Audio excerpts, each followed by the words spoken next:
Okay, the purpose of this video is to show a testing method for the 68 Camaro console gauges. And as you can see on the gauges, if we look at the back side, you can see the terminals, and it's essential that they're hooked up correctly, otherwise the gauges will not function properly. And so what we have is the ignition or key on power is going to be on the right. This is for the temperature gauge. Key on power is going to be on the right, looking from the back. The sending unit connector is going to be on the left, and then the ground is going to be on the bottom stud. The ground is extremely important.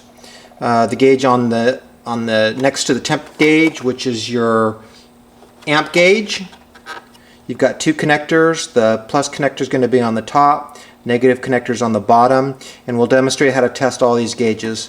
Of course, on the bottom you've got the fuel or the oil pressure, mechanical oil pressure gauge, which is self-explanatory, and then lastly you've got the fuel gauge. Fuel gauge is like the temp gauge. You're going to have the ignition power or key on power on the right, you're going to have the sending unit on the left, and you're going to have the ground stud on the bottom. Again, the ground stud is extremely important. Gauge will not work properly without it. So now that I've showed you where all the wire connections go, we're going to turn it around and we're going to go through a test procedure to show how each gauge functions properly. Okay, I'm going to start out with a temperature gauge test. So what I'm going to do is I've got a 12 volt power supply here. You can use a battery or any 12 point jump and start, any 12 volt source. And so I'm going to connect my plus, well, one second here, I'm going to connect my plus key on power, which is this one, goes to my red cable. I'm going to connect it to the right terminal. There we go. And then my ground, I'm going to connect to this plate here, which basically is the same as connecting it to the stud. In your car, obviously you're going to be connecting to the stud, but for the purposes of this example, I'm just going to connect it here because it's easy to connect to. And then last, I'm going to connect a wire to the sending unit terminal, which is right here. It's the same as this tab. Okay. All I've done is turn the gauges around so you can see the face. I've got the ignition power connected and I've got the ground connected, and then this is basically my ground wire, which is going to be like the ground on your engine block, and this is the wire that's coming from the sending unit tab on the gauge. Now you can see when I turn the power on, the gauge is reading empty or cold. Now if I short these two together, you're going to see that the gauge goes all the way to the right or hot, and when I release it goes back to cold. Now if I were to have this shorted and I turn off power, the gauge is not going to return to the cold position. Okay, you can see I still have this shorted out. When you turn off power, the gauge does not automatically return to the cold position. It will, however, return to the cold position when the gauge gets power. So right now, this is basically like not even having the sending unit connected. So now, if you want to test with the sending unit, which we will do in a moment, we can do that pretty easily. But first, if you don't have a sending unit and you just want to test your gauge, we're going to just do it with a succession of resistors. So the first resistor I'm going to use is approximately 220 ohms, and you can see when I have that resistor in there, the gauge is showing cold. Okay, I'm going to take that out. I'm going to go to the next resistor up. This is 120 ohms. With 120 ohms, you can see that it comes up to about a quarter on the gauge. I'm going to take the 120 ohm resistor out. I'm going to go to the next one. This is about 83 ohms. With 83 ohms, you can see we're just about halfway on the gauge. Take that out. I had to put together a whole bunch of resistors to get the ohms rating that I wanted. This is somewhere around 70 ohms. And you can see we're about close to 3/4 on the gauge, temp gauge. We take that out.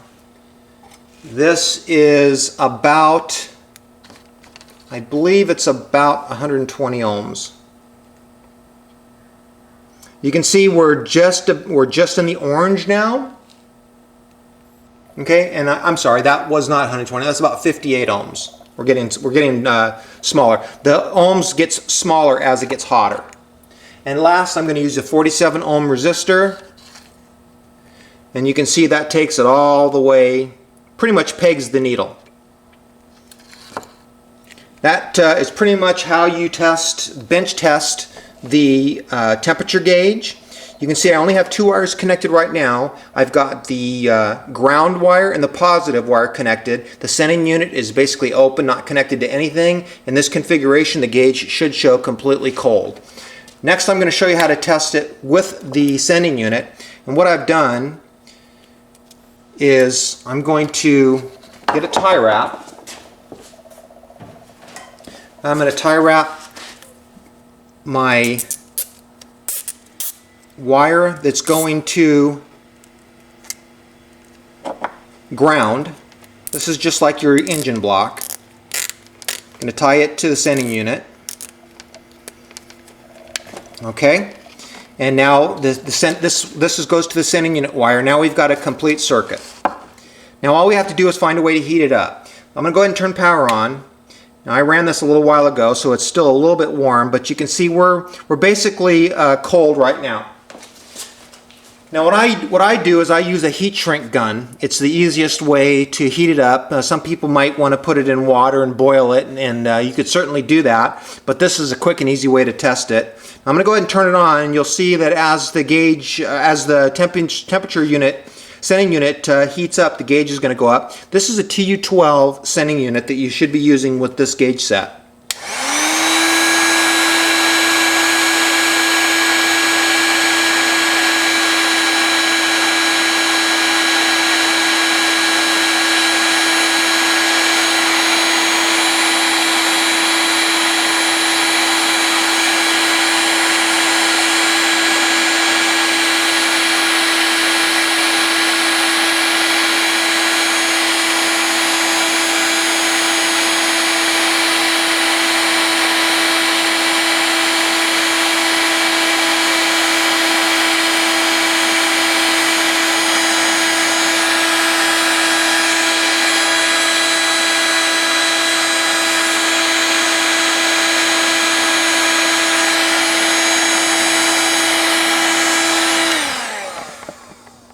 Okay, as you can see, the temperature gauge is almost into the orange. Starting to melt my tie wrap here. It's getting pretty hot.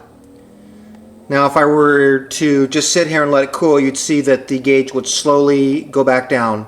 So this is an easy way to bench test your sending unit, your gauge, and this way you can eliminate any problems that you may have when you get this installed in your car. If it doesn't work in the car, obviously you have a wiring problem, but the wiring is very, very simple. Even for when it's in the car, you basically need 3 wires. You need the positive wire going to the correct lug on the back of the gauge, which would be the right lug looking from the back. You need the ground wire, which is extremely important.